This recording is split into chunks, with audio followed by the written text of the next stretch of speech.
So, welcome everyone. Today on our webinar, we are talking tech, and we're going to show you how you could move forward into the next generation of insurance by properly vetting technology, evaluating tech, and really making sure that you're building the right tech stack for your agency. We do have a little bit of a Star Wars theme, as Jason alluded to in our little pre-show chit chat. May 4th, may the force be with you, all of that. So you'll see that reflected in the slides, just a little bit of fun we're having. I was trying to get Jason to give us a headshot, like a photo for his intro slide with like lightsabers and just like doing some action shots. And I he failed. didn't do it. I'm sorry, you guys. We would have had a lot more fun had he done that, but he did not. He did not do it. So anyway, we forgive you, Jason. Thank you. Appreciate it. And I will say, because there are probably people that are geeky about all of the sci-fi stuff like me, Ian can respect this as well. You'll see a mix, though, of Star Trek. We are not confused Star Wars fans, and we understand the difference between the two. So just know, for those that love both, you'll see homage being paid to both of those. I just wanted to throw that in there because some people will be like, you Yes. said Star Wars, and now I see Star Trek. So Yeah. that By was we, important. Jason means Jason and Ian, who's behind the scenes. Monica does not understand the Yes, difference at Carrie, all. both. See, Carrie's excited. She gets it. This is good. Love it, Carrie. All right, so a little bit of housekeeping before we get straight into it. So if you have a question about the topic that we're discussing, something that you want us to answer, please use the Q&A option on the webinar controls so that you can ask your questions there and we can not miss the question and answer it for you either live or at the end of the presentation. If you just wanted to chat with us, just like Carrie just did, please use the chat option, and we can chit chat with you throughout the webinar. Ian is the AR logo. He's our marketing demand gen manager, and he'll be manning the chat there. And we will be sending the webinar replay along with the resource that we promised you tomorrow around 11 a.m. So if you do have to cut out early, that's okay. I mean, we want you to stay here throughout the whole webinar, but if you do have to cut out early, you will be getting that replay and that resource. So what are we going to talk about in the webinar today? Lots of really great stuff. And I'm really excited about this webinar because this goes way back to like 3 years ago when Forge 3 was acquired by Agency Revolution and Jason came on as our president of Agency Revolution. And within the first few weeks, he comes to me and says, "Hey, Monica, would you mind doing this presentation for me on vetting tech in front of a live audience? Because I can't make it." And at first I was like, I guess, like, how hard can it be? And then I realized it's really hard to give somebody else's presentation and like really do a good job with it. So probably not my finest moment, but we got through it, Jason. But he did make me stress a little bit. So I'm excited to hear this the right way. I'm excited because we've modernized it, we've added a ton of stuff to it, but I'm really excited to have you present this in the way that it was intended to be, Jason, not the And way I I will messed it up. say, yeah, I will say, just can I give the quick background, or do you want to jump through the All right, phases let's jump first? through and then we'll just give you the floor. How about Okay, that? good. Okay, That cool. works. All right, so Jason, this is you. What do we do? Agency Revolution. We have two really core products. A lot of you that are attending this are our clients today. We thank you for partnering with us. Some of you might be curious about us. Thank you for attending. We'll weave the story, the technology, and everything through, but our two core main products are Fuse, which is communication, client engagement, marketing automation platform that ties directly into whatever management system that you're using in order to have that right time commentary to your existing client base. The other is Forge Websites, which is the leading best website platform in the space, built specifically for insurance, nothing else. And it is more than just like a brochure. It is something that helps to keep you online 24/7, service, sell, market everything that's great about you as agents. And then we have a bunch of add-on items to really drive digital marketing. Think about texting, social media platform, reputation management, local listings, and even a solution for our Fuse marketing automation called Do It For Me, which is exactly what we do. We work with you to build out those campaigns, be strategic, take the onus off of you ever having to hire other people or do it yourself. So a lot of great stuff, very digital marketing focused to help you grow and retain customers. Nice job. Do you like my little lightsaber movements there? I was I trying, but it didn't go appreciate as the well. theme. All right. So if you hang out until the end of the webinar, you can possibly win this really, really cool tumbler, which we've heard great feedback on. And this is one of a kind, you guys, because we only give 3 of our themed prizes away during each webinar. So as you could see, it has a little bit of that. What did you call it? Because I don't want to call it Star Wars again, since that's not really Just like the sci-fi sci-fi. theme, which is Sci-fi. Okay. encompassing of all. There we go. It has a sci-fi theme to it, and it is an exclusive item from our webinar series. So hang out until the end, and then we'll show you how you can win. So a little bit about who we are. I'm Monica Barraquette, and I am VP of Operations at Agency Revolution, and I handle client and marketing operations here.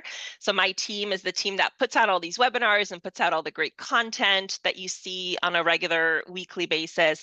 And then we also onboard you if you become a client and then support you throughout your entire client journey.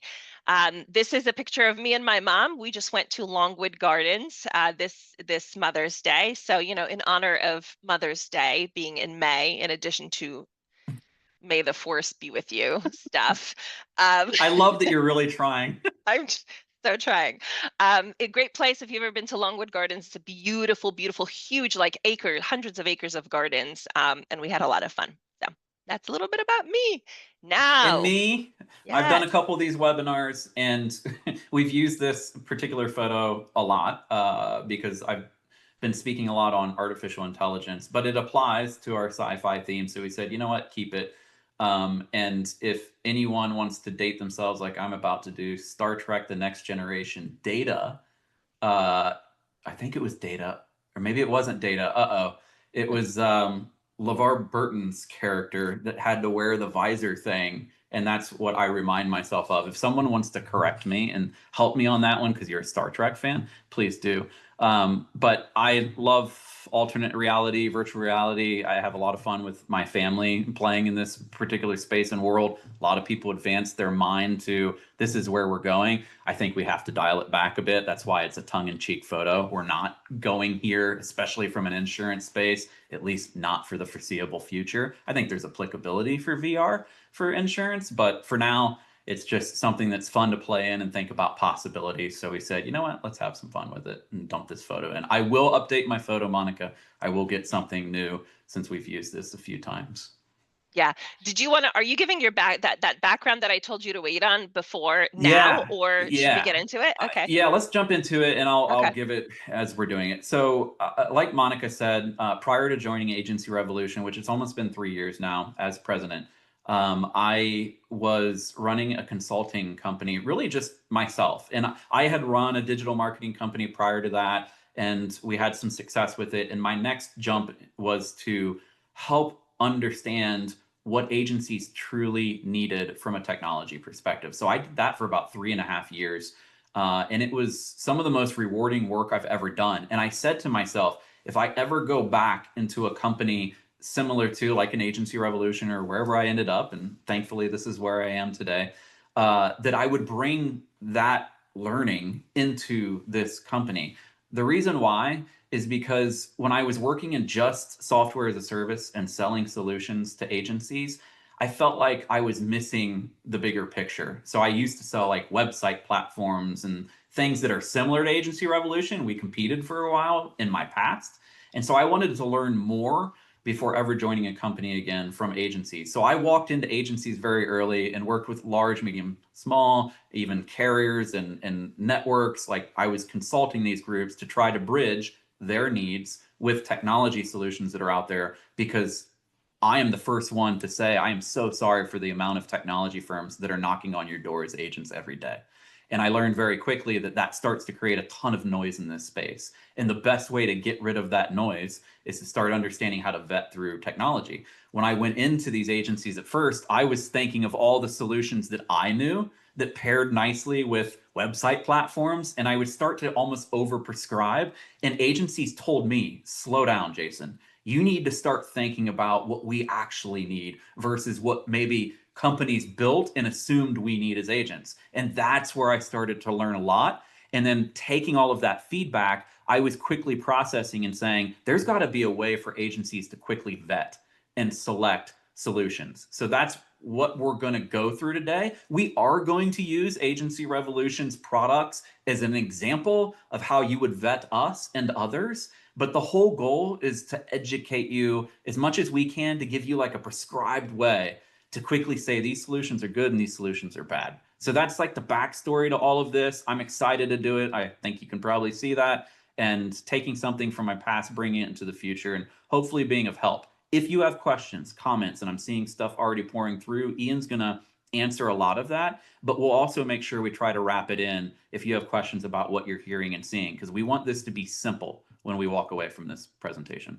Yeah, and you're really truly good at this because like you just have this way of really putting things into perspective when it comes to tech. Even just Thank how you. you talk to our clients and partners now, just like the ideas and the passion that you have for it. So I I think you guys appreciate will get that. a lot out of this. But before we get into the serious stuff, I'm really excited about this.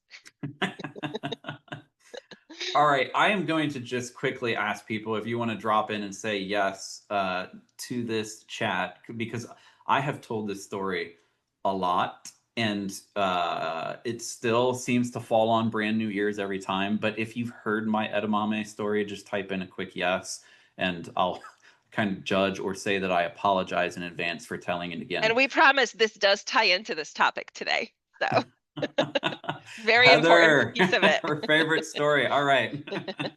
So, why do I tell this story? I tell this story, one, because I don't take anything too seriously, because I believe that that is the way that you should also approach these tech firms that'll come in with these really well prepared scripts. They almost don't speak human. They have the best presentation to show you every single time because that is what they're really good at. But when you dig with the people, and Monica forces this when we come into each one of our webinars, she's like, we're having chat with everybody to start. And then when we finish, we're going to talk about things other than insurance.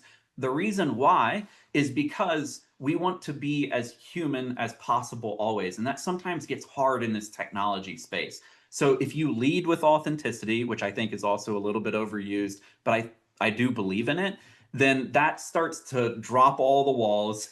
If I can make stupid mistakes, then there is no stupid question, wrong answer that we can discuss here, because we want you to move forward with something where you feel comfortable. So I'm going to create discomfort to start, to ultimately support the reason why I believe in authenticity in the end. And then when you come out of this, you will probably always refer to me as the edamame guy. You'll never remember my name in the future. And so what is the story? When I got my start, and I'm seeing a ton of no's, so this is awesome, except for one saying it's her favorite story. When when I was just getting my start in the insurance space, I had gotten my bachelor's degree in English. I then went on and got a generic MBA because I wanted to get into the business world, and English, okay, great, you can speak, write, talk, or whatever. But ultimately, like, what else is there to do if you're not going to maybe go into the legal field, which I thought I was going to be an attorney. When I got rid of all those thoughts, I was like, I need something else. So I got my MBA. So I'm coming out of school with like the book smart stuff and the 4 Ps for marketing and just all these thoughts that are very book related. And I got my first big client with a previous company in the insurance space that ultimately supported thousands of independent insurance agencies. And so I would go and visit them ever so often, and we would have conversations, we would build friendships and all of that, but ultimately to build solutions to support agents. And so, like any business meeting, when you finish, you wrap with a dinner. And this particular dinner was at a really nice high-end sushi restaurant. And I had had sushi maybe 1 or 2 times, but I didn't go to a lot of Asian restaurants at the time. I love it now, and I this is one of my first jumps into it. So we sit down at the table together, and it is executives of a large insurance company that are sitting with me, and they're like, do you want some appetizers? And I'm looking at the menu and I'm like, I don't recognize really anything on the menu, so I'll let them order and then we'll just eat together. So I was like, you guys get whatever you want because I'm paying. And so the first thing that they said was, do you like edamame? And I'm like, yeah, sure, sounds good. So they order the edamame as an appetizer and they bring it out. And they bring it out in a bowl very similar to what you see, and it's stacked high. and then there's a second bowl that's empty, and they put those on the table, and I'm looking at it and I'm like, I don't know how to eat this. And instead of being my authentic self and just being open and maybe gaining a laugh, I just in my head was like, I'm going to keep the conversation going and I'm going to wait for other people to eat this stuff. And I'll learn how to do it based on what they're doing. I get really wrapped up in the conversation and they're eating away at the edamame, but I'm not quite paying attention. And so then they ask me, aren't you going to have some? We've eaten a lot. And I was like, oh, yeah, sure. So I dip my hand into the bowl and I pull it out and I put the edamame into my mouth. And I'm just like, I don't understand this. The skin is very tough. There's really no meat to this, there's no flavor. It's just skin that I cannot chew. And so finally, I let my guard down and I'm sitting there and I'm like, guys, I don't know what to do with this. And they look and they just start cracking up laughing. And of course, I blush. They're like, look how red he is. I was like, guys, just explain it to me. I don't understand. They're like, do you realize that there are two bowls? And I looked down. I'm like, yeah. They're like, which one did you pull from? And I said, the one on the right, because they were about half and half. And they said, yes. When you eat edamame, one bowl is for the fresh edamame. The second bowl serves as basically the trash can. What you are putting into your mouth and consuming right now is the sheath of skin where we have already gotten the beans out of the edamame. So you are essentially just taking what has been in our mouth, trying to do something with it. Please throw that into the bowl and get one that's fresh, and we'll show you how to peel out the bean from the skin. And I was mortified.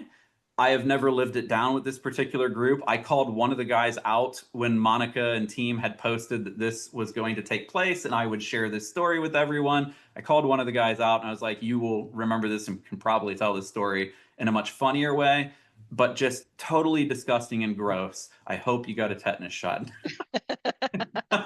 Very good response, Greg. Trust me, I was checking on things when I got home. Why would I tell that story and what were your reactions? So let's look. And there's a little bit of a Star Trek theme.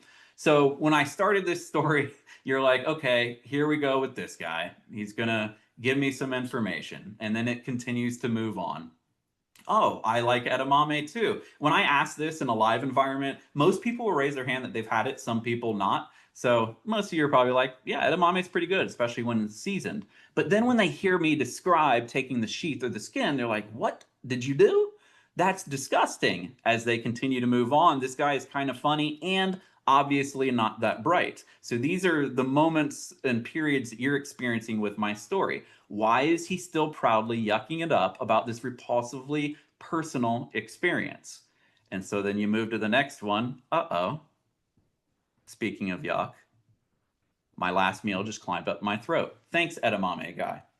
So in all of this, you've gone through these emotions, and some of you are probably cracking up. Some of you think maybe I am an idiot, and others of you just have differing Greg opinions. is just concerned for you. Greg just wants to make sure that you're okay. And Cheryl can never eat edamame again. Correct.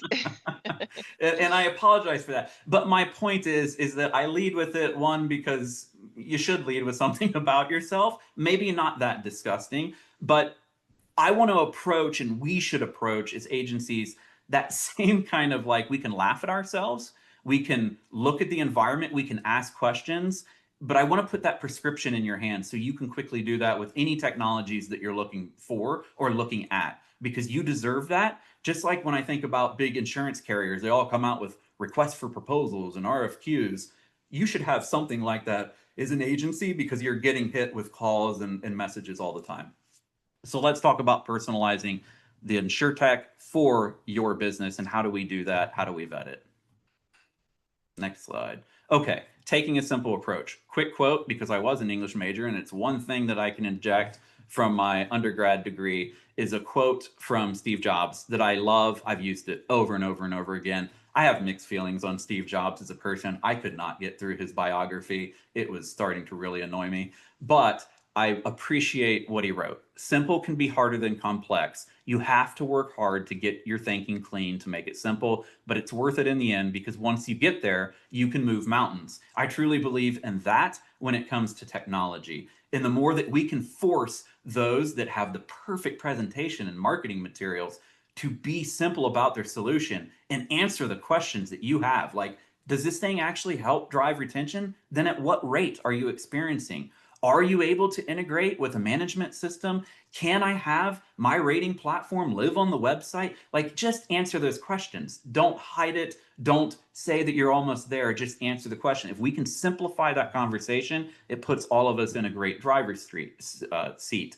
And so there are three ways to approach simply that we're saying. You might come up with more. One is ask what needs to be solved at the agency.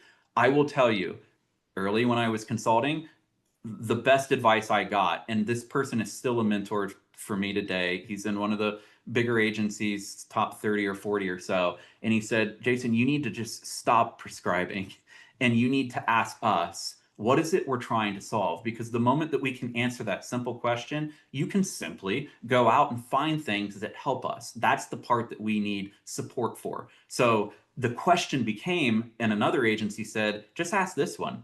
If you could put your pencil down at any point in your entire process, don't care where you started, where would that first piece be? Because that's usually the part where you're annoyed and you can't get over a hurdle. And if you can put that pencil down, the proverbial pencil, once, you might be able to build a better solution on your behalf to support you, not displace you. So And Jason, evaluating. ask the people at the agency, not just Yes, yourself, right? Because they're at the front lines. They're that's the point. experiencing the workload, that Yes, you're dealing with. because the point was you're going to get a lot of answers to that question of what's the need within the agency. But you as an agency, if you ask everyone that is working with you, for you, whatever the setup is, you will get honest answers. And those are the questions that you're then trying to fulfill. Don't assume that there isn't a technology. Just ask the question, because that is part of where everybody gets hung up. I know of these three vendors and no one can solve my problem. Well, just state your problem, and those three vendors should not be considered. Evaluating, determine where technology can play a role, and then vetting, vet, select, and bridge insurance solutions. These are the three simple approaches. We are going to really tear this down and give you a template you can walk away with that ultimately helps you get to this approach. And I will tell you, not one technology provider, including us, will ever solve 100% of your problems. You have to ask the final question as the agency, am I okay with 80% for now, and work with this company as a true partner because they worked with me in an authentic way. Next slide. So now that we've seen that the tech that's available, we've talked about the tech that's available out there, right? Like there's a ton of noise, there's a lot of players, they're all trying to sell you something. Let's talk about adopting a tech adoption strategy. So can you tell us what steps are involved in that, Jason? I can, and we have them on screen, which is even better. So there are four real areas to focus on, and we'll tell you how we broke these down. So you have the category. That would be strategy, tools, adoption, measurement. You could probably say, Jason, I think there's 3 to 6 to 20 more. That's fine. With the whole goal of being a bit simple, let's start here. So from a strategy perspective, then you will have your specific goals.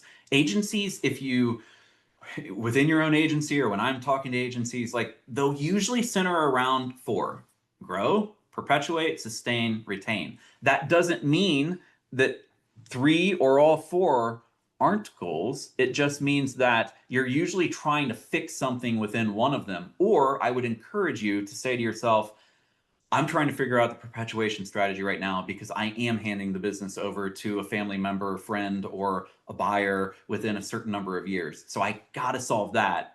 And then I'll figure out how to enhance my growth. So that would then be priority 1, even though you've got 4 goals. And then the description here, just as the quick summary, is prioritize a strategy based on your goals. That's my point. Tools, you've got really 4 category or goals for tools that you would be vetting and selecting. You've got a marketing slant to you, you've got a sales slant, you got a servicing slant, and then policy management, and then rinse repeat. We kind of know that. I am not oversimplifying your process. I know that it's more complex than that, but the tools are typically categorized in those against those 4 goals. The description of that is select a tool that best supports your strategy. So if your strategy is to perpetuate, you're going to be looking for tools that ultimately help you on that journey. The adoption side of it, 4 goals: train, report, user tests, and surveys. What do I mean by that? This is one of the biggest hurdles to overcome. And I learned this very quickly too in consulting. It was change management. Jason, there are too many tools out there. So cool, you're going to go help us find the best three, and then we'll narrow it down. And we know what we want to do first, second, and third.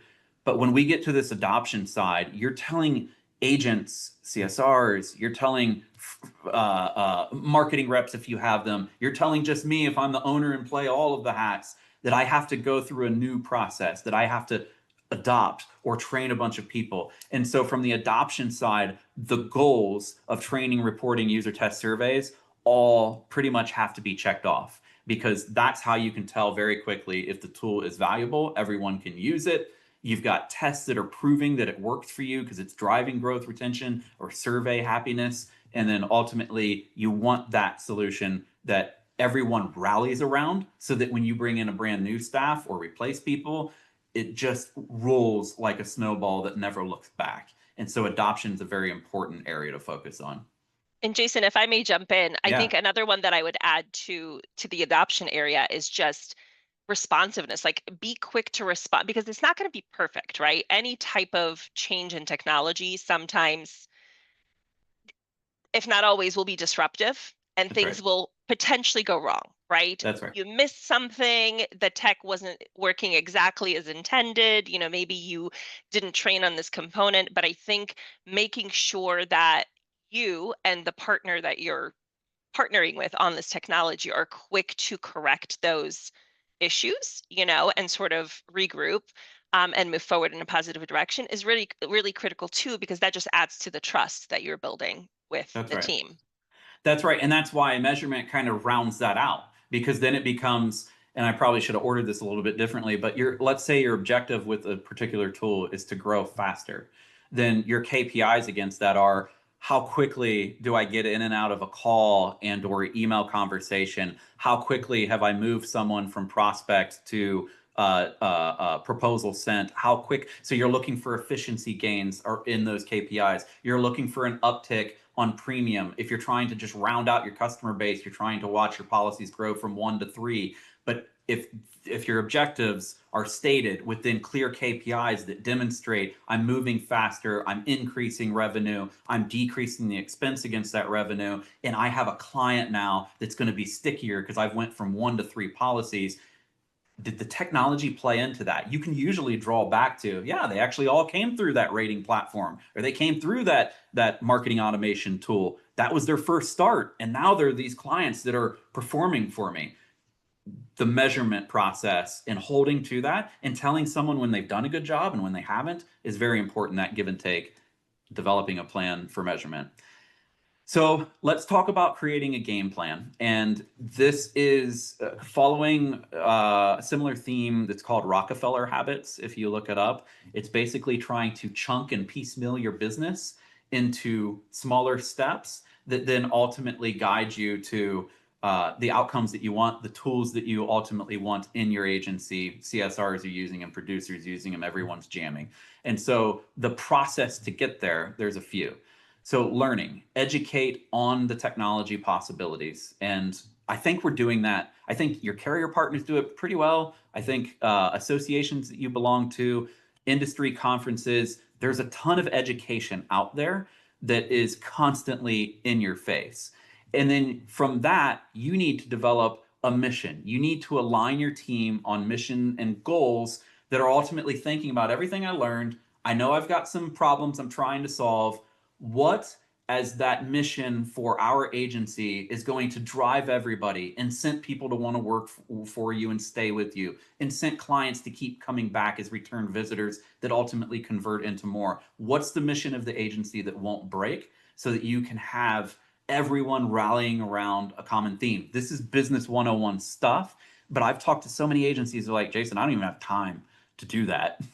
So thanks. And yes, I learned it in business as well. My point is there isn't a big, long process that you have to do to get there. You basically survey your own team and you yourself and say, where am I trying to get the next 5 to 10 years as a business? And what's ultimately going to move that needle for me? If you can answer that and have some of your employees all gelling around it, that's a good start. And you might already be there. Because The other piece, too often I think companies, businesses, agencies are doing that after the fact. They've already yes, selected it, right? And now they're yes. doing explaining it after that selection has been made and the problems are coming up and people are complaining, and it's kind of hard to really make that case at that point because you've already lost the team.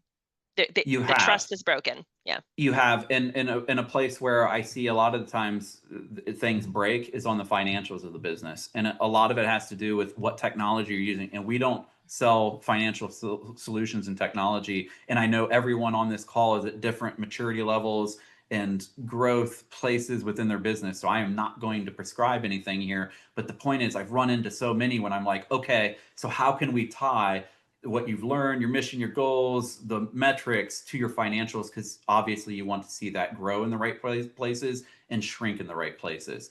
And we stop there because how it's pulled together or put together isn't really symbolic of true financials that you can look at in order to be able to assess your business. So this is more of a check item. Each of you knows what you're doing within your business, but to make sure that it's part of the game plan, because you want to ultimately hold the technology firms accountable to the financials you're trying to achieve.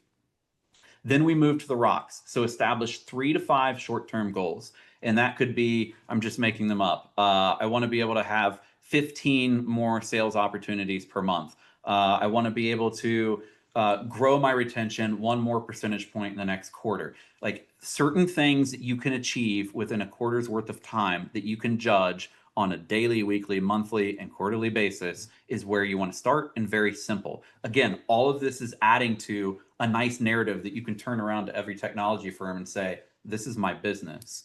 This is what I'm trying to achieve. This is why I'm talking to you. Tell me how you solve this, not what you just prepared probably before coming in and talking to me, because I'm ultimately going to measure you. I'm going to compare the outcome of everything that you're providing to help me achieve those rocks. And if I can't see something that's tracking on a quarterly basis, I've got to let you go as a technology provider. Analyzing and getting approval from your team after reviewing. So everything that you find out in your division, if you're the leader, if you're a producer, if you're a CSR, the solutions that you have in your hands, what you're actually seeing is ultimate results, pulling that back and then regurgitating what you're seeing to everyone else in the agency so that they know you're holding the technology accountable as well as the results that are coming out of the solutions that you've chosen. And then finally, the playbook.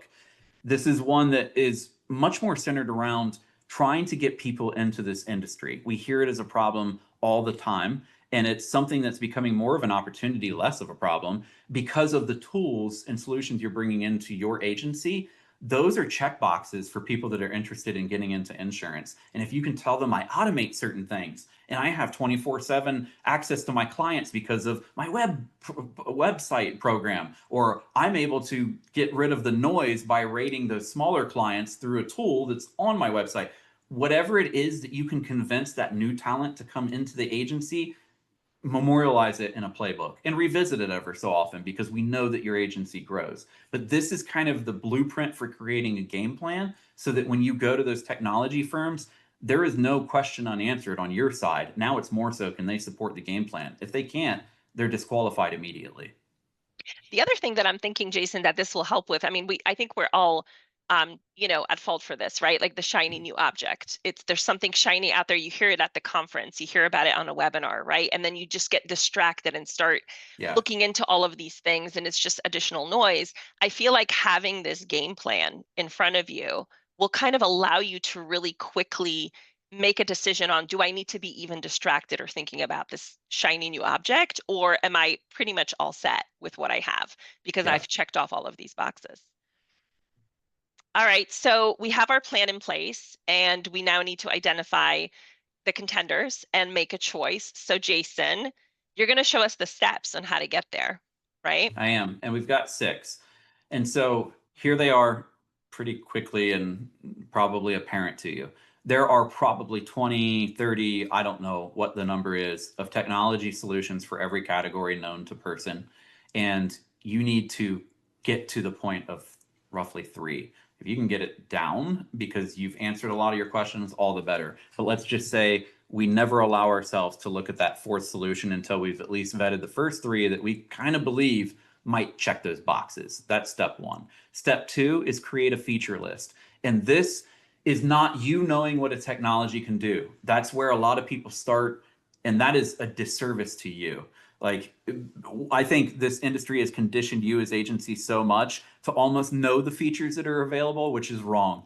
It really is features that who cares if they're available. They're features that would matter to you as an agency. You just start listing those out. So you've got 3 options. You haven't even said who the options are. And on the left-hand side of your page, and we'll show you, are the features that you would like in a solution to ultimately support the things you're trying to solve in your game plan. Step 3, discuss the solutions. This just means if you're trying to solve for your finance department versus your producers versus your service side of the business, discuss with people on all levels that are affecting that division or that side of the business. When I was consulting, I would never allow us to be in a room without having usually someone, let's say a CFO or whoever handles your finances, depending on the size of the agency. I would have the people on the front lines working with the agency or working with the customer, the people that have sold to that customer. I would have people that help drive any kind of operations as a leader. The list goes on. I would have 10 to 12 people in meetings, and we would work this out because the solution needs to be discussed from all of those groups because everybody brings good insight. Step 4, attend tech demos. We kind of recommend a cheat way of doing this, and it's actually a good way, is, and every meeting technology now does it almost by default, is you're going to record these. We assume that those 12 people that you referenced maybe, or however big that group was that you discussed the solution, aren't all going to be available. As long as you have that feature list and you've got a recording of the meeting, that's good enough. 5 is calculate a score. We'll show you how, and it's so freaking simple. It's basically the number of features you have, and then how many of those features did each of those solutions providers hit, and then what is the resulting percentage of fulfillment. And because then that's 6, objective, right? yes, Like that is objective yes, versus just going off of your gut feel. it Oh, I is. liked that sales rep better, or you know what I mean? Just like sometimes you could make subjective decisions that really don't serve you well. And the reason why you can be objective at this point is because of everything above and everything we've described gets all the subjectivity out. I hate my job. Well, why do you hate your job? Because I have to do the same thing 20 times a day. What if you had to do it 0? That's interesting. I'd buy into that. That's then what we're going to solve. So like the subjective gets stripped down. Well, tell me what it would be to get you to never doing this again. These things, okay, that becomes your feature. Now we're at the point of just calculating a score because we already asked and got through the emotion. And why wouldn't people have emotions? Stuff sucks sometimes and you want to solve for it. But how do you start to move from subjectivity to objectivity, like you pointed out, Monica? And that final one is just present your findings. And at that point, if you are the person leading this process, and this process can be a process with one person, please don't mistake me. Like if you're trying to solve something as a scratch startup agency or an agency with 2 people and you're the one who's committed to it and responsible, then this process is yours. But the point is present those findings to yourself or a couple others and say, this is what I know. And of those 3 that I looked at, version B is going to solve everything for us, or as much as everything as they can. Let's show you what I'm talking about. Yeah, this is the best part, truly. This is the meat of the presentation and just fun to Yeah. go through this. All right. So let's jump into the slides, and Okay. you're going to see just little nuanced things change here. So the first thing is, this is the construct for you. You can take a screenshot. Monica, I don't know if this is They're getting this. recorded. They're Okay, actually getting the perfect. template that we're Okay, going through here. So they'll be able to print it out and, nice. use it for whatever tech vetting needs they have. Okay, so this is good. So the whole point is to give you that template. On the left-hand side of the screen, you see the tech comparison name. Hey, someone celebrate.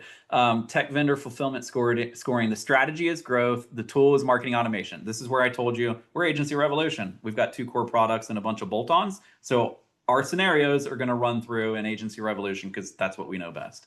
So will we receive a copy of this recording as well? Yes, correct, Monica? Yes. Yeah, Yes. correct. Okay. Thank you, Martin. Yep.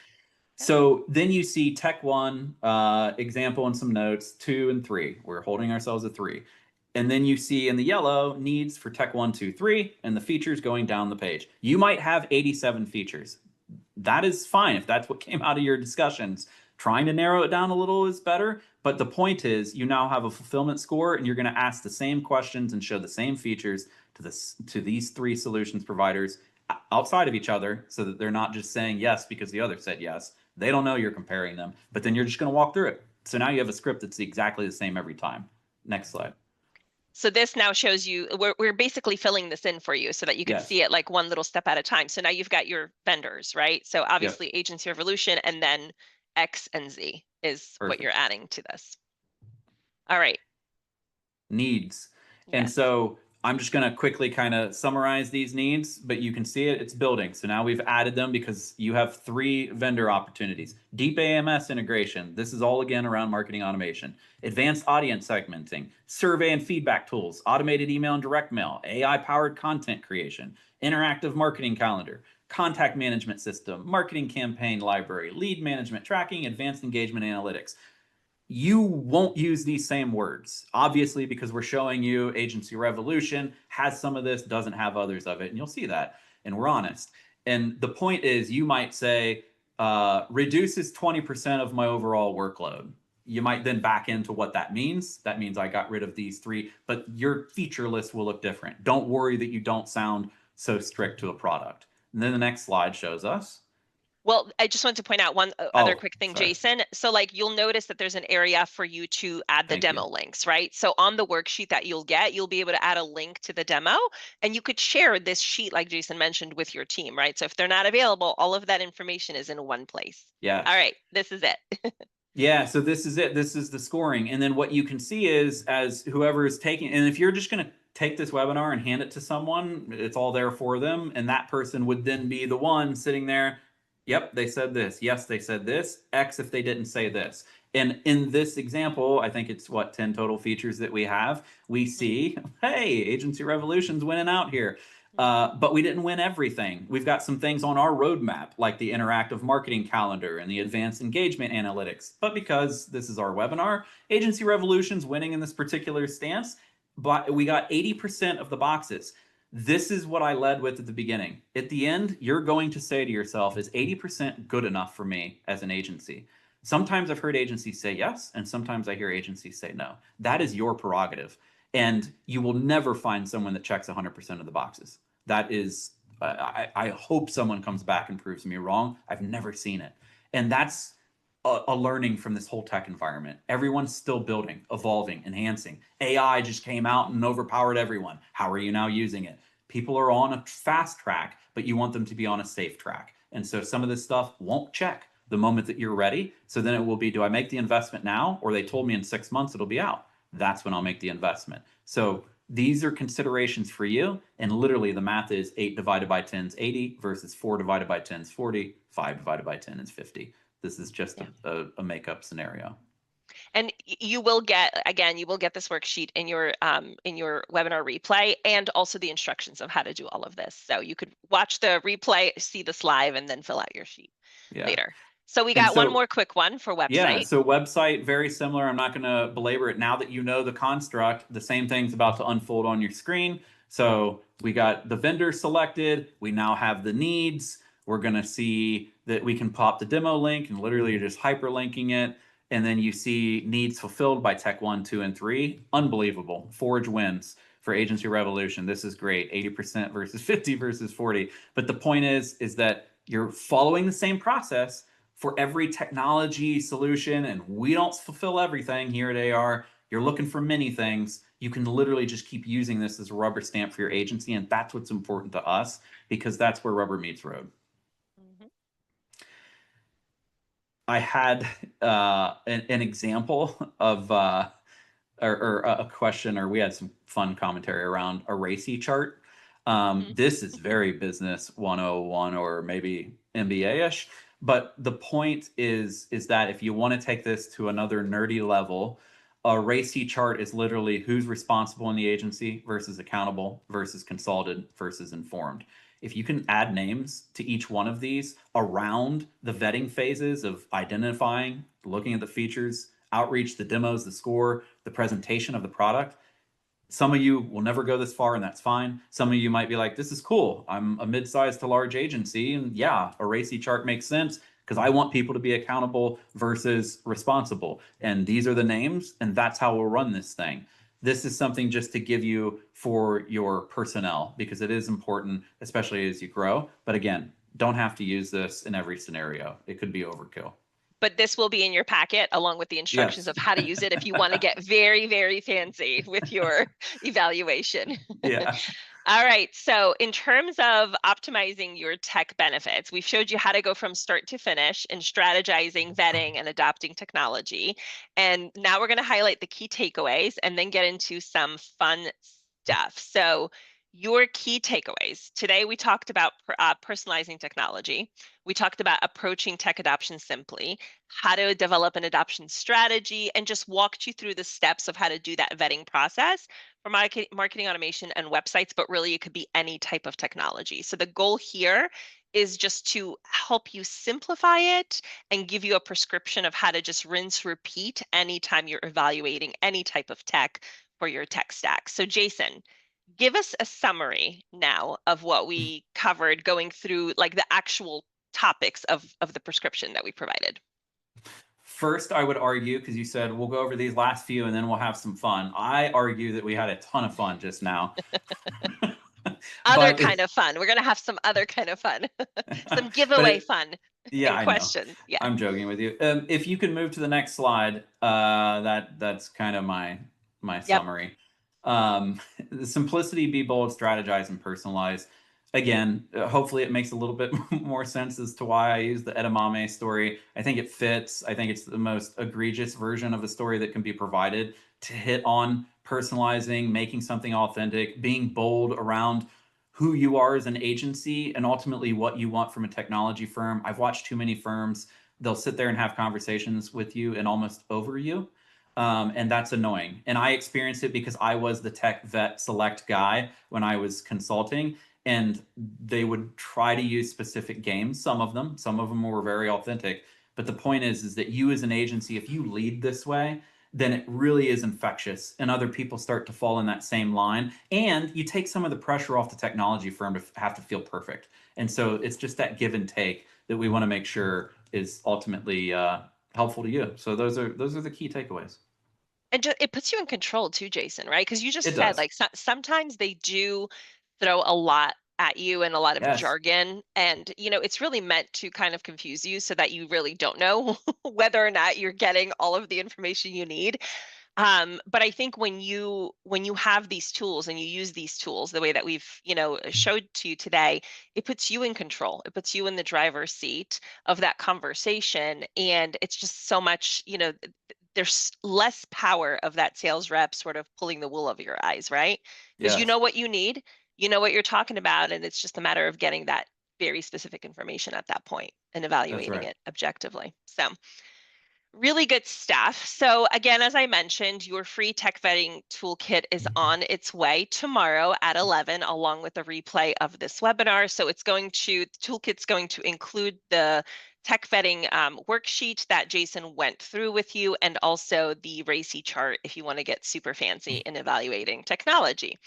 But now it's time for the giveaway, and thank you for those who stuck around to the end. A lot of you did, so I know you're very excited about what's coming up next.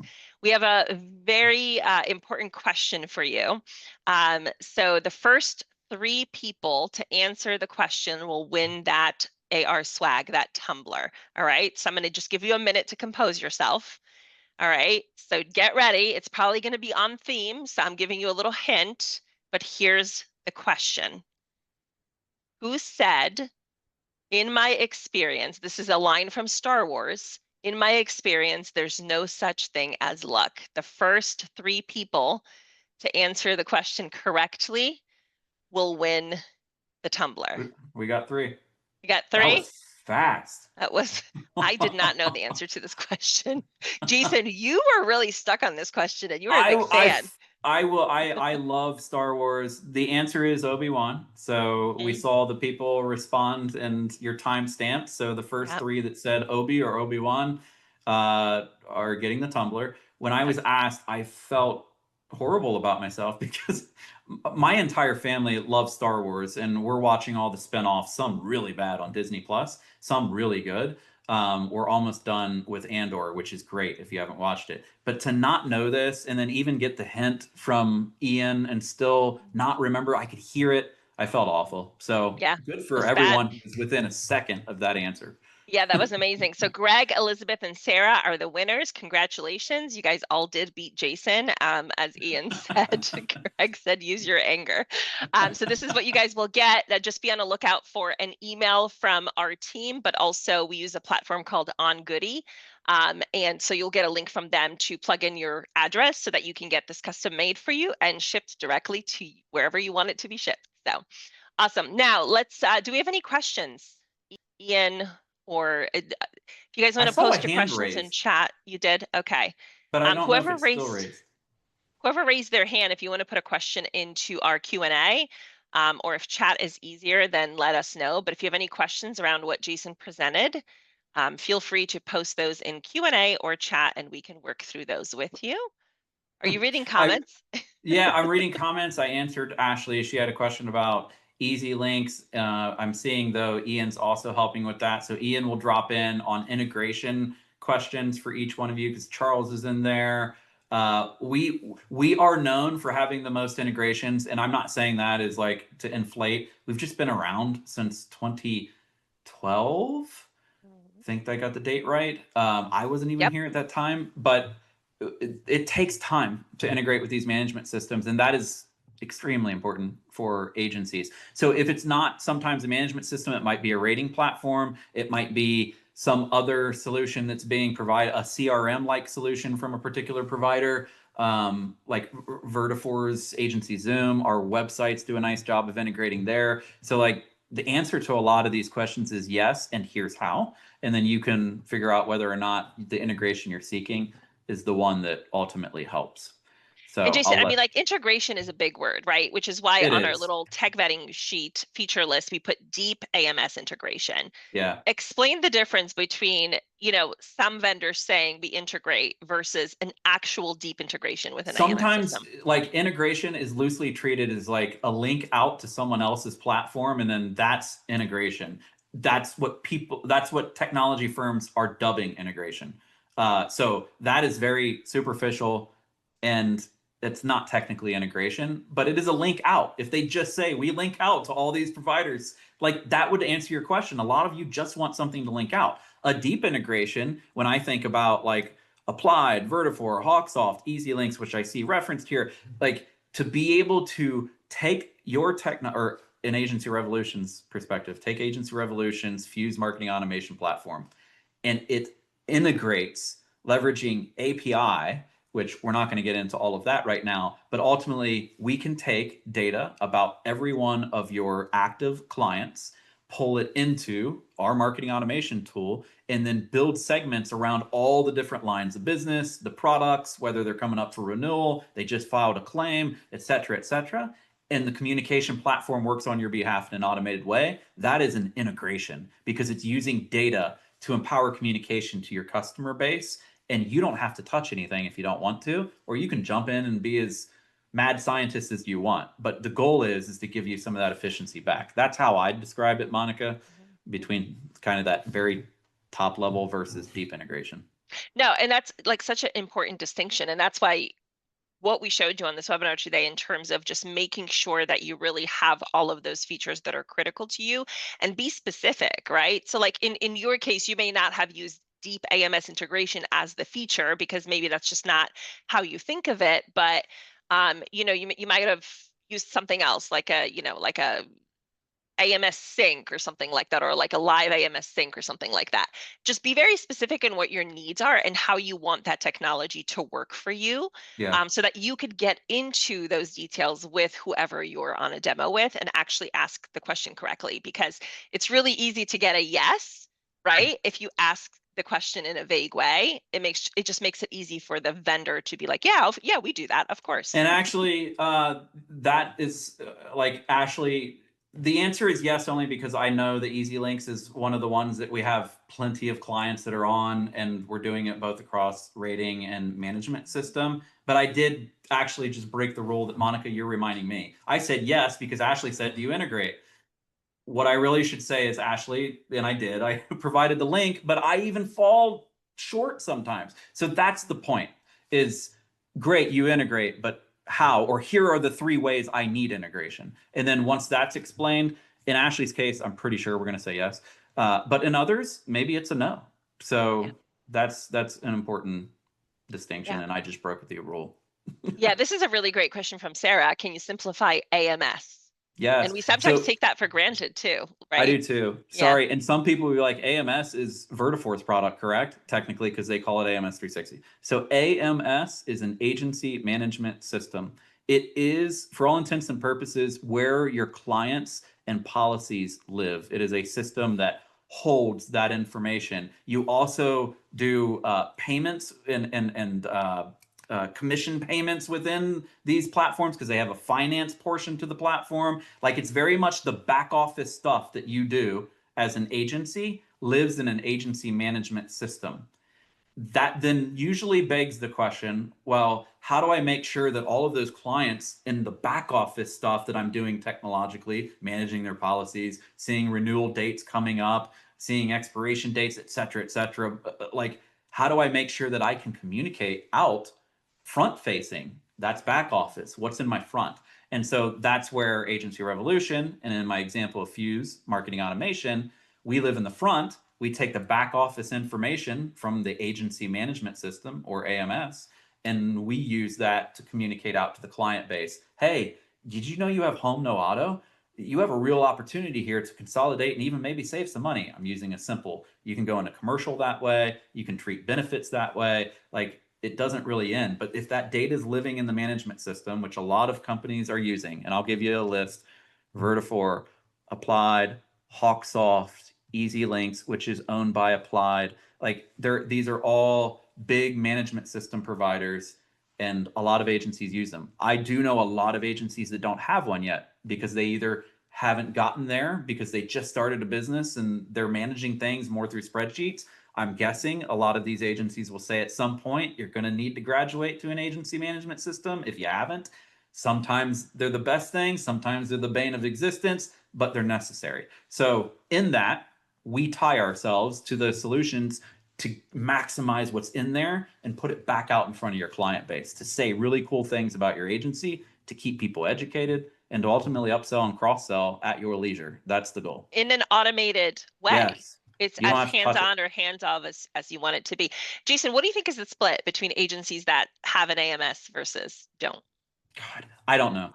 I don't know. If someone else wants to throw out a number, I really don't know that number. I was just I curious. I don't know I don't either. know. I'm just thinking that there's probably a good chunk of agencies that really haven't gotten to that point yet. There are it came down like by 2000, so someone can correct me if I'm wrong. The latest universe study previous was 40,000 independent agencies. There's now like 38,000, maybe 39. Can't remember what the dip was, but there's a lot of M&A, mergers and acquisitions, so that's driving it. But of that 39, yeah, I don't know what the split is. I just know that Hawksoft, Vertifor, and Applied, between the 3 of them, have the lion's share. It's just of what? That's like the question of how many people don't have a website. I'm surprised when people still don't, There's still but some, yeah. that exists. It does. We come across that actually more frequently than you would think, and a lot of the times what I also see is the website domain doesn't match the email domain. Yeah. There's just like that break in experience. So that's another thing that we see quite often is just, the diversity of just domain names. And it really does, it is something that you should definitely be paying attention to, and maybe streamlining a little bit to make it the same. It just helps with the overall experience for your agency, and the experience your clients have or prospects have with your agency. All Yeah. right, lots of good stuff. Some great questions, great answers, Jason. I always love how you position all of this stuff. That's what I'm saying when I say, like, he knows his tech and he knows how to position it and really kind of just put it into simpler terms. I appreciate you for that, Thank you. because it makes my brain hurt a little bit. So Well, the way thanks. you do And it is helpful. thank you, and thank you, Sarah, for it. I'm always seeking that too, is like validation. If I didn't explain something, you also tell me when I'm wrong, because I'm sometimes, many times I am. My kids keep me in check too, so that helps keep me on my toes. Yeah, yeah. And I mean, like, you're genuine about it too, just because you're Agency Revolution. I mean, I've seen you plenty of times admit, yeah, I mean, that's just not a capability, and so may have something that's a little bit of a better fit for you. And I think that's really important to be able to be that um genuine about it, and I and think, that and honest honestly, about it. that's because agencies do that for their customers. By being able to sit in some of these agencies and watch, like that is how an agency works with their customers. So why wouldn't the technology providers do the same for the audience that is working with their customers that way? Like that, I don't know. I've learned a lot just from the people around me that are in insurance doing this day in and day out. And some of my mentors are like part of these agencies that have helped me understand. I'm still learning. For those of you who are still here, I just want to do a quick pitch. Next month, June, we are going to have a webinar, our second in a series of 3 webinar on SEO, and we're going to be focusing on blogging for SEO. And we are going to have a special guest from one of our SEO partner companies that are going to come on and educate us on how to blog for SEO in order to grow your presence online in an organic way. So be on the lookout for that webinar invite. It's going to be a really great topic that many of you want to know a lot more about if you want to get more proactive with SEO. And other than that, we will see you next month. Thanks for joining us, and we'll see you soon. Bye.